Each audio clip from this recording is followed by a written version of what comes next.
Welcome everyone. So today in this video we are going to start our first chapter of class 5th EVS, that is super senses. So in this chapter we will learn about the senses. So start करते हैं हम अपने video को। आपको पहले पता होना चाहिए इसमें सेंसेस होते क्या हैं और ह्यूमन बीइंग और एनिमल्स के सेंसेस में यहाँ डिफरेंस क्या है, क्योंकि इस चैप्टर में हम पढ़ेंगे एनिमल्स के सेंसेस के बारे में, जिसको हम कनेक्ट करेंगे अपने खुद के सेंसेस से, मतलब ह्यूमन बीइंग के सेंसेस से। तो हमारे पास कौन कौन से सेंसेस होते हैं? हमारे पास 5 सेंसेस होते हैं। पहला साइट का सेंस, मतलब देखने का सेंस होता है आइज़। हियरिंग का सेंस ईयर्स हमारे, जिससे हम सुनते हैं। स्मेल करते हैं नोज़ से, ठीक है। तो ये स्मेल करने का हमारे पास सेंस जो होता है वो सूंघने का सेंस नाक से होता है, ठीक है। हम टच करते हैं और टचिंग सेंस हम जो है बॉडी के पार्ट्स हैंड वगैरह से करते हैं, ठीक है। और टेस्ट का सेंस हम अपने टंग से करते हैं, तो उससे टेस्ट से भी पता करते हैं। तो हमारे पास 5 सेंसेस हैं, ठीक है। आई से, ईयर से, अपने हैंड्स वगैरह से, लेग से भी कर लेते हैं, टच करके कुछ पता कर लेते हैं। एंड आपका ये फीलिंग का सेंस है, ठीक है ना। और फिर उसके बाद स्मेल का सेंस और टेस्ट का सेंस। तो ये आपके 5 सेंसेस हो गए। इनको हम कनेक्ट करेंगे अब एनिमल्स के सेंसेस के साथ और उसको काफ़ी डीपली पढ़ेंगे इस चैप्टर में। चलिए स्टार्ट करते हैं चैप्टर को। Has this ever happen to you? क्या आपके साथ ये कभी हुआ है? क्या हुआ है देखते हैं। You were eating in the play ground, आप प्ले ग्राउंड में खाना खा रहे हों। एंड ईगल फ्ल्यू डाउन, एक ईगल वहाँ पे आए। एंड टूक अवे योर रोटी, और आपकी रोटी लेकर चली जाए। ऐसा कभी हुआ है? हाँ, ज़रूर हुआ होगा। आप प्ले ग्राउंड में खाना खा रहे होंगे तो वो ऑब्वियस सी बात है कि वो लेकर चली जाएगी। लेकिन अगर नहीं हुआ तो आपने टीवी वगैरह में तो देखा ही होगा। You dropped something sweet on the ground and within minutes many ants collected around it. आपने कुछ मीठा, कुछ शक्कर वगैरह ग्राउंड में गिरा दिया हो और आप देखेंगे कि कुछ ही देर में बहुत सारी चींटियाँ वहाँ पे इकट्ठा हो जाती हैं। As you walked softly past a sleeping dog, जैसे ही आप सोते हुए कुत्ते के पास से गुजरते हैं, it's ear shot up at once, और तो देखा होगा आपने कि उसके कान जो है वो खड़े हो जाते, थोड़े से हिलने लगते हैं। Why does it happen? ऐसा क्यों होता है? थिंक एंड टेल, सोचिए और बताइए। Animals also have the different senses, animals के पास भी बहुत तरह के सेंसेस। मैंने बताया ना अभी आपको कि जैसे हमारे पास सेंसेस होते हैं वैसे एनिमल्स के पास भी होता है। अब हम कनेक्ट करके पढ़ेंगे, ठीक है। दे कैन सी, वो भी देख सकते हैं, उनके पास भी साइट का सेंस होता है। साइट मीन्स देखना, उनके पास भी आईज होती हैं और वो देख सकते हैं। हियरिंग का सेंस भी होता है उनके पास, मतलब वो सुन भी सकते हैं। उनके पास ईयर्स भी होते हैं। टेस्ट करने का भी सेंस होता है, मतलब वो कुछ टेस्ट भी कर सकते हैं, वो पता भी कर सकते हैं अच्छा है या नहीं है। देखा होगा आपने, आप कुछ कभी आपके पास डोमेस्टिक एनिमल्स अगर होंगे, आप उनको कुछ देंगे खाने के लिए तो कभी कभी नहीं खाते, अपना मुंह इधर उधर घुमा देते हैं।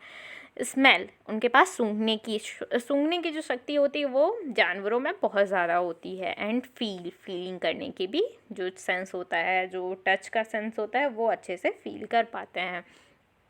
Some animals can see their prey from far away, और बहुत सारे एनिमल्स ऐसे होते हैं कि अपने शिकार को बहुत दूर से ही देख पाते हैं। Some can hear even the faintest sound, और बहुत सारे ऐसे होते हैं फेंटेस्ट साउंड, बहुत सारे ऐसे जानवर होते हैं जो अपने मतलब शिकार को या फिर किसी की आवाज़, बहुत हल्की सी आवाज़ आती है तभी उसको सुन लेते हैं, okay. Some animals can find their friend by their smells, और बहुत सारे एनिमल्स ऐसे होते हैं कि वो अपने फ्रेंड्स को उनकी स्मेल से फाइंड करते हैं। The animal word is full of the examples of amazing senses, और जो पूरा एनिमल वर्ड है बहुत सारे अमेजिंग सेंसेस के एग्जाम्पल से भरा हुआ है। How did the ant recognise a friend, ant जो होती हैं वो अपने फ्रेंड को कैसे रिकग्नाइज करती हैं। An ant was going along on the ground, एक जो अंट है, एक जो चींटी है वो जा रही है ग्राउंड में, okay. It saw a group of the ant coming from the other side, उसने देखा कि एक ग्रुप ऑफ एंट जो है वो अदर साइड से आ रही है। The first ant quickly came back to its hole, तो पहली जो एंट जो जा रही थी ना वो अपनी जल्दी से अपने ग्रुप के वहाँ पे होल के पास आ जाती है। देखिए कैसे जा रही है और कैसे आ रही है वो मैं आपको दिखाती हूँ। जैसे एक चींटी हो गई, ठीक है, ये चींटी है, ये जा रही है, ओके। मैंने डायग्राम तो बहुत अच्छा नहीं बनाया, ये इस साइड से जा रही है और यहाँ पे ग्रुप ऑफ जो एंड्स हैं, बहुत सारी चींटियाँ हैं, वो इस साइड को आ रही हैं, इस साइड को, और यहाँ पे इसका होल है तो ये जाएगी और अपने होल के पास यहाँ पे खड़ी हो जाएगी, ठीक है। अब देखते हैं, आगे पढ़ते हैं और समझते हैं। The ant guarding the hole recognise it and let it in. मतलब कि जो एंट है जो भाग कर अपने होल के पास गई है वो उन चींटियों को रिकग्नाइज करेगी, मतलब पहचानेगी और फिर उन्हें होल के अंदर जाने देगी। तो पहचानेगी कैसे, आपने सोचा होगा पहचानेगी कैसे, वो उनकी स्मेल से। जो चींटियाँ होती हैं वो एक अलग टाइप की स्मेल अपने साथ छोड़ती जाती हैं जहाँ भी वो चलती हैं, और दूसरी चींटियाँ उसी को फॉलो करते वहाँ तक पहुँच जाती हैं। थिंक एंड टेल, यहाँ पे आप सोचिए थोड़ा सा और फिर बताइए। How did the ant know that the other ants were not from its group. दूसरी एंट जो है वो पहली एंट कैसे जान पाती है कि जो और एंट्स हैं, अदर एंट्स हैं, वो उनकी ग्रुप की नहीं हैं। कैसे जानती हैं? सेंस ऑफ स्मेल, उनके सूंघने की उनके पास शक्ति होती है। तो अगर उनको अलग स्मेल समझ में आती है तो उनको पता चल जाता है ये दूसरे ग्रुप से हैं। तो यहाँ क्या लिखेंगे आप? Sense of smell. Okay, sense of smell से। सेकेंड क्वेश्चन है, पॉज करके आप लिख लेंगे उसको, ठीक है ना। How did the guard ant recognise this ant. और जो वहाँ पे गार्ड आंट होंगी, जो उसकी एक, आपने अगर चींटियों के बारे में पढ़ा होगा, चींटी ग्रुप में के बारे में अगर पढ़ा होगा कभी, तो एक चींटी वहाँ पे गार्ड आंट के रूप में रहती है अपने होल के पास। अगर देखा होगा कभी आपने क्लियरली चींटियों के बारे में तो आपने ज़रूर देखेंगे इसे। तो देखते हैं यहाँ पे, how did the guard ant recognise this ant. जो गार्ड आंट है वो जो ग्रुप ऑफ एंट आ रही हैं, मतलब कि जो चींटियाँ आ रही हैं, उनको रिकग्नाइज पहचानेगी कैसे? उनकी स्मेल से। तो क्या लिखेंगे हम? By the smell. Okay, by the smell, सूंघ कर पहचान जाएगी। ट्राई दिस एंड राइट, इसको ट्राई करिए और फिर लिखिए। देखिए आपको पहले इसको करना है, ओके, प्रैक्टिकली करना है। ड्रॉप सम शुगर, कुछ शुगर जहाँ पे आप बैठे हुए हैं वीडियो देख रहे हैं, कुछ वहाँ पे चीनी मंगाइए किसी से और वहाँ पे डाल दीजिए। कुछ गुड़ मंगा लीजिए या फिर कुछ स्वीट जो भी आपके पास हो ऑन द ग्राउंड वहाँ पे डाल दीजिए। Wait until the ant come there, और वेट करिए कि जब तक वहाँ पे आ नहीं जाती एंट, या फिर आप तो वीडियो बाद में पॉज कर लीजिए या फिर बाद में आप इसको लिख लीजिएगा, आंसर उतना बाद में कर दीजिएगा। How long did it take for the end to come. कितना टाइम लगता है एंड्स को वहाँ पे आने में? ओके, 15 to 20 मिनट्स लगते हैं कि जो भी लगते हैं। तो मैंने करके देखा और फिर बता दीजिए वहाँ पे कि 15 to 20 मिनट्स। तो आंसर इस 15 to 20 यहाँ पे वेरी करेगा, स्टूडेंट्स के आंसर अलग अलग होंगे, तो आप अलग अलग आंसर्स लिख लेंगे। ओके, उसके बाद है did one and come first और the group of ants come together. तो क्या पहले एक एंड आएगी या साथ में सभी एंड्स एक साथ आ जाएंगे? तो ऐसा नहीं होता, फर्स्ट एक पहले काम आती है और उसके बाद ग्रुप ऑफ उसके पीछे पीछे उसकी स्मेल से सब चली आती हैं, ठीक है ना। What did the ends do with the food, food के साथ एंड क्या करेंगी? जो फूड वहाँ पे अभी आपने गिराया उसको क्या करती हैं? वो आपने देखा होगा, वो उसको सब मिलकर उठाती हैं फिर लेकर चली जाती है अपने होल के साइड में, ठीक है। Where do they go from there, वहाँ से वो कहाँ जाती हैं? अपने होल के साइड में चली जाती हैं। Okay, do they move in a line? Yes, they move in a line.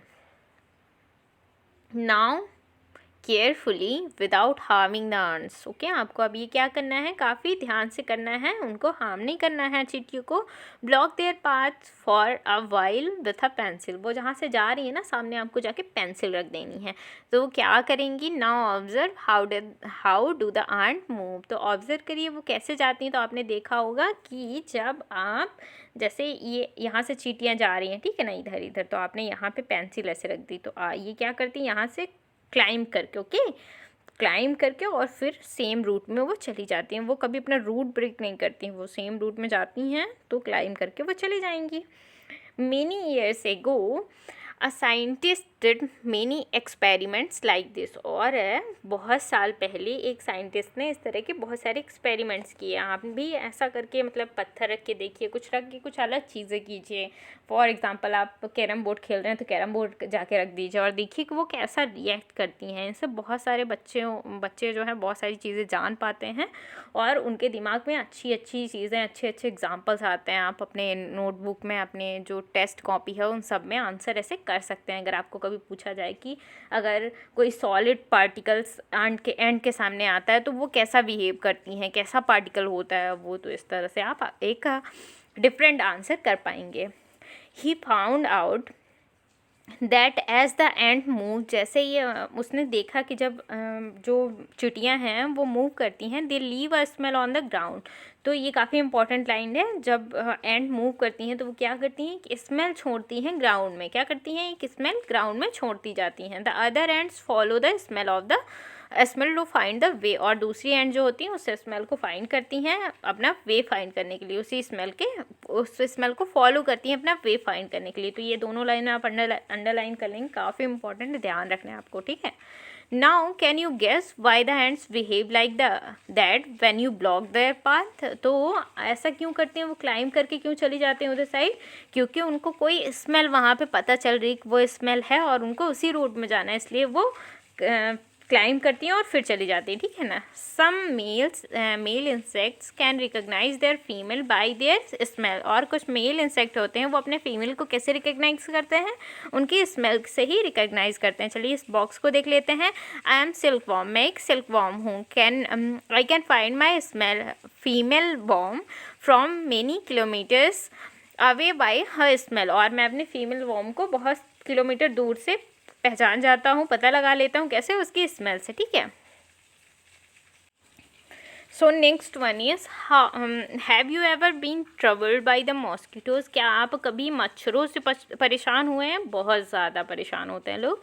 Just think, सोचिए, how do they know where you are, वो कैसे जानते हैं कि आप हैं कहाँ। ये तो जेन्युइन है, सबके दिमाग में आता है कि उनको पता कैसे चलता है कि कहाँ है वो। चलिए आंसर देखते हैं, इसका आंसर अभी मिल जाएगा आपको। Mosquitoes can find you by the smell of your body, mosquitoes आपको कैसे जानते हैं, आपकी बॉडी के स्मेल से पता करते हैं वो। They also find you by the smell of your sole of your feet, और आपके फीट, आपके सोल से वो पता कर लेते हैं कि आप कहाँ हैं। जो स्मेल आती है आपके सोल से वो उससे रिकग्नाइज कर लेते हैं कि that where are you. The heat of your body, आपकी बॉडी से जो टेम्परेचर है, जो आपके बॉडी का टेम्परेचर है, उससे भी वो आपको पता कर लेते हैं कि आप कहाँ पे हैं। तो ये सारी चीज़ें उनके पास इतना सेंस होता है, ये सारी चीज़ें स्मेल कर पाने का, ये पता कर पाने का उनके पास कैपेबिलिटी होती है उनके पास, ठीक है ना। Have you seen a dog sniffing here and there, क्या आपने कभी देखा है किसी कुत्ते को इधर उधर सूंघते हुए। What do they think it is trying to smell, और आप क्या सोचते हैं कि वो क्या सूंघ रहे होंगे इधर उधर। तो आपको ज़रूर ऐसा लगा होगा कि वो कुछ ढूंढ रहे हैं, कुछ पता लगाने की कोशिश करते हैं। हाँ, वो वहाँ पे देखते हैं कि कोई और तो नहीं आया है हमारे एरिया में, कोई और डॉग तो नहीं आया है, क्योंकि वो उस स्मेल से पता कर लेते हैं। तो डॉग कैसे स्मेल छोड़ते हैं वहाँ पे अपनी जगह पे, ये हम देखते हैं, ठीक है। अभी हमने चींटियों का पढ़ा है, अब डॉग का पढ़ते हैं। Dogs mark out their own area on the road, dogs जो है अपनी एरिया जो है रोड जहाँ पे वो रहते हैं वहाँ पे मार्क कर देते हैं। They can make out it if another dog has come into their area by the smell of its urine or potty latrine, okay। तो वो पता कर पाते हैं कैसे, उनकी जो यूरिन पॉटी या लैट्रिन जो होती है उससे वो पता कर पाते हैं, यूरिन जो होती है, ठीक है ना। मोस्टली यही करते हैं वो कि वहाँ पे छोड़ देते हैं जिस एरिया में वो आते हैं, और दूसरे डॉग उसको पता कर पाते हैं। मोस्टली ऐसा होता है कि एक डॉग की एरिया में दूसरा डॉग नहीं आता है ज़्यादातर।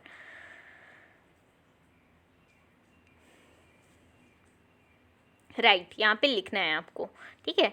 In what way do human being make use of their special senses of the smell of dogs, dog का जो स्मेल करने का स्पेशल सेंस होता है उसको ह्यूमन बींग कैसे यूज़ करते हैं। देखिए, firstly catch the thieves, thieves मतलब चोरों को पकड़ने के लिए। Secondly to search the lost people, जो खो जाते हैं लोग उनको पता करने के लिए। Third to detect bomb, bomb वगैरह डिटेक्ट करने के लिए, है ना। तो इसको मैं लिख देती हूँ यहाँ पे। पहला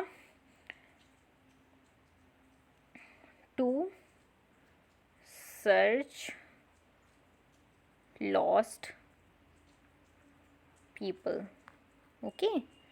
फिर सेकेंड लिखेंगे आप यहाँ पे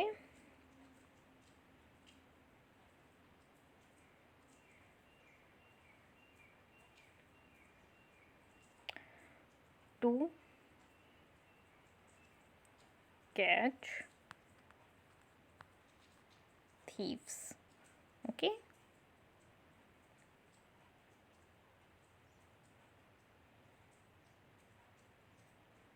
थर्ड नंबर लिखेंगे आप to detect bomb. And fourth number, guard, as a guard भी, as a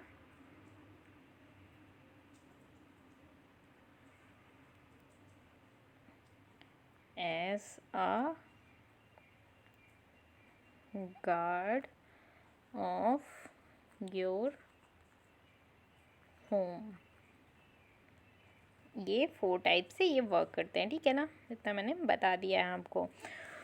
When do you find your sense of the smell helpful to you? आपने कभी फाइंड किया है कि आपका जो सेंस ऑफ स्मेल है आपके लिए कैसे हेल्पफुल है? उसकी लिस्ट बनाइए. लिस्ट सम एग्जांपल्स, कुछ एग्जांपल, जैसे कि यहाँ पे like to know by its smell that the food has gone bad. आप कभी स्मेल करके जान पाते हैं कि आपका फूड जो खाना है वो ख़राब हो गया है. और that the something is burning, कुछ जल रहा है ऐसी स्मेल आती है ना, तो आप कहते हैं कि हाँ बहुत अच्छी खुशबू आ रही खाने की, आज ज़रूर खाने में कुछ अच्छा बना हुआ है. तो इस तरह से आप क्या क्या स्मेल कर पाते हैं इसकी लिस्ट बनानी है. तो फॉर आप फर्स्टली क्या लिख सकते हैं, फ्लावर को, इंसेंस स्टिक को, जो अगरबत्ती धूप बत्ती जलती इनको, या फिर आपको कुछ अलग सा अगर कोई अनुष्ठान हवन होता है तो उसका कुछ अच्छी सी स्मेल आती है तो उससे भी आप जान पाते हैं कहीं पे हवन वगैरह हो रहा है. या फिर आप मिट्टी की खुशबू, किसी किसी को पेट्रोल वगैरह की खुशबू ये बहुत अच्छी लगती है तो उसको भी आप लिख सकते हैं. जो भी है तो उसकी स्मेल से आपको पता चल जाता है कि अच्छा यहाँ पे पेट्रोल क्या आ रही है खुशबू, तो मतलब यहाँ से कोई गाड़ी गई है अभी, है ना. और कुछ जल रहा है तो इससे भी पता कर लेते हैं किचन में कुछ जल रहा है, जो भी हाउस वाइफ होती हैं वो. Name the animals that you would be able to recognise only by their smells without seeing them. उनको बिना देखे आंखों में पट्टी बांधकर और आप किसको पता कर लेते हैं कि ये जो डॉग का स्मेल है, ये कैट का स्मेल है, आपको पता चल जाता है. हाँ बिल्कुल, हम कुछ एनिमल्स के स्मेल को रिकग्नाइज कर लेते हैं, जैसे डॉग, कैट, बफेलो और काऊ लिख सकते हैं, और फिश लिख सकते हैं यहाँ पे, ठीक है ना. फिर उसके बाद right the name of the 5 things who smell you like the 5 things who smell you do not like. तो आप कुछ ऐसी चीज़ों की आपको लिस्ट बनानी है आपको जिनकी स्मेल पसंद है, और कुछ ऐसी चीज़ों की लिस्ट बनाइए जिनकी स्मेल आपको नहीं पसंद है. तो 5 चीज़ें यहाँ पे लिखिए. फर्स्टली आप लिख सकते हैं फ्लावर, दूसरी इंसेंस स्टिक्स, टेस्टी फूड, और किसकी स्मेल आपको पसंद होगी, परफ्यूम, ठीक है, परफ्यूम की स्मेल पसंद होगी, और कोई क्रीम हो गई उसकी स्मेल आपको पसंद है तो वो भी आप लिख सकते हैं, ठीक है. और जो भी नहीं पसंद है यहाँ पे गार्बेज लिखिए, रोस्टेड एग लिखिए, है ना. काऊ डंग की स्मेल आपको नहीं पसंद है, गटर वगैरह नाली वगैरह है तो वहाँ पे स्मेल आपको नहीं पसंद है. और क्या लिख सकते हैं आप, और वेस्टेड फूड मटेरियल, ठीक है ना, वेस्टेड फूड मटेरियल्स भी लिख सकते हैं आप. तो इस तरह से ये कंप्लीट हुआ. Do you and your friends have the similar answers. क्या आपके और आपके फ्रेंड्स के सिमिलर आंसर्स हैं? अगर हैं तो यस, नहीं है तो नो लिख दीजिएगा, ठीक है ना. सो अब नेक्स्ट पेज में आते हैं हम. Discuss, do the clothes of any of your family members smell. क्या आपके यहाँ किसी फैमिली मेम्बर का क्लॉथ जो है वो स्मेल करता है? हुज किसका करता है? आपको यहाँ पे नाम लिख देना है, ठीक है. Did you ever come across any smell in a crowded places such as fair, bus, train etcetera. आपको किसी तरह की क्राउडेड प्लेस से कोई स्मेल आती है, जब आप वहाँ से गुजर रहे हो, अपने कोई स्मेल रिकग्नाइज की है, उसको आप यहाँ पे लिख सकते हैं, ओके. अब देखिए वाई सो, ऐसा क्यों. Today Rajni had to go out for some important work. आज रजनी को कुछ ज़रूरी काम से बाहर जाना है. She had to leave her 6 month old son Deepak with her sister Sushila. उसने अपने 6 महीने के बच्चे को, 6 महीने का बच्चा जो दीपक है उसको अपनी बहन के सुशीला के साथ छोड़ दिया उसने. Sushila also has a baby of the same age. Sushila के पास भी उतने ही एज का एक बेबी है, मतलब कि 6 month का, ठीक है. It was funny that the both of the babies did potty at the same time. ये काफ़ी फ़नी बात है, काफ़ी मज़ाक की बात है कि यहाँ पे जो बेबीज़ हैं वो एक ही टाइम पे पोटी कर देते हैं, ठीक है ना. काफ़ी मज़ेदार है ये सुनकर, आपको भी हंसी आएगी. She happily cleaned her daughter, but when she was cleaning her sister's son Deepak, she covered her nose with her दुपट्टा और स्कार्फ। उसने काफ़ी अच्छे से, मतलब कोई भी मुंह इधर उधर नहीं बनाया, और उसने अपने डॉटर को अच्छे से क्लीन किया। बट जब वो अपने सिस्टर के सन दीपक को क्लीन कर रही थी, तो उसने अपना जो नोज़ है उसको हाइड किया, छुपा लिया, किससे, एक स्कार्फ से जो उसने रखा था अपने पास। थिंक एंड डिस्कस, यहाँ पे आपको सोचना है और डिस्कस करना है। Sushila covered her nose when she clean the Deepak nappies. Deepak snappy. तो जब सुशीला अपने बच्चे की नैपी को क्लीन कर रही थी, मतलब कि अपने बहन के बच्चे का नैपी को क्लीन कर रही थी, मतलब दीपक की नैपी को, तो उसने अपना नाक क्यों बंद कर लिया? But not when the she clean her daughter. जब अपनी डॉटर का कर रही थी तब तो उसने नहीं किया। Why do you think she did this? आपने कभी कभी देखा भी होगा, अक्सर लोग ऐसा करते रहते हैं। Because she use to clean her daughter every day and so he likes the smell. She didn't hated the smell of her daughter, and she didn't like the smell of this her sister's son Deepak. Okay, see, that's why she was she hided her nose with her dupatta or scarf. ये सारे answers जो है ना वो आपको return में मिल जाएंगे। अभी मैं आपको यहाँ पे बता दे रही हूँ, पॉज करके अगर आप लिख सकते हैं तो आप लिख लेना, ठीक है। How do you feel when you walk near a heap of garbage? अगर आप बहुत सारे कचरे के ढेर के पास से अगर गुजरते हैं तो आप कैसा फील करेंगे? Think of the children who spend the whole day picking things from the such garbage. आपने कभी सोचा है कि जो बच्चे वहाँ से हमेशा चीज़ें उठा कर वो करते रहते हैं, रखते रहते हैं, वो कैसा फील करते होंगे? They may not feel very bad because they used to the smell daily, they used to smell it daily। उनको आदत पड़ गई है वो सब करने की, इसलिए उनको ख़राब नहीं लगता है। इज़ अ स्मेल गुड और bad for everyone in the same way? क्या स्मेल जो है वो अच्छी लगती है, ख़राब लगती है सभी को इन द सेम वे? क्या सभी को एक स्मेल अच्छी लगती है? नहीं, ऐसा नहीं होता है। किसी किसी को उसी स्मेल से एलर्जी रहती है, किसी किसी को बहुत अच्छी लगती है। तो ये सारी चीज़ें एक इंसान पे मैटर करती हैं ना, वेरी करती रहती हैं ये सारी चीज़ें। तो चलिए अब इसके बाद हम लोग ये 5 पेज तक कंप्लीट हो गया। 6 पेज से हम नेक्स्ट वीडियो में कंटिन्यू करते हैं। Okay, thank you.